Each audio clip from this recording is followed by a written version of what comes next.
Македонија не планира испраќање војници во Украина. Таква одлука ниту била разгледувана, ниту се зема предвид, дециден е министерот за одбрана Владо Мисайловски по изјавите на шефот на НАТО Марк Руте дека неколку европски земји се подготвени да испратат своји војници во Украина за да помогнат во одржувањето на мирот.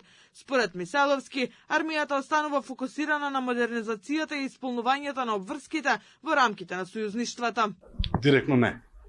Не планираме воопшто македонски војници нема да има на украинска територија. Ова многу пати сме го кажували и сега го кажувам.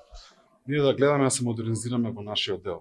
Секако ние сме дел од едно големо семејство, ќе помагаме на било кој начин, но такво нешто ниту било на маса, ниту се размислува, ни пак ја дека сум министер ќе имаме. Според Руте, детали за распоредувањето на силите кои би се испраќале во Украина нема да се дискутираат јавно, но потврди дека повеќе земји веќе изразиле подготвеност за испраќање своји единици.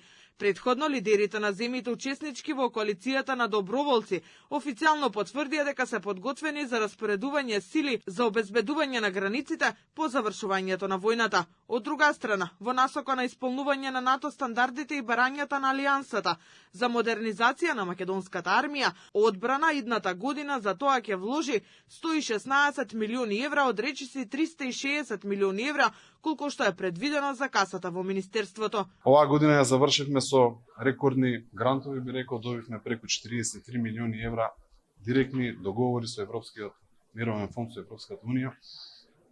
Склучивме многу договори со нашиот стратешки партнер САД.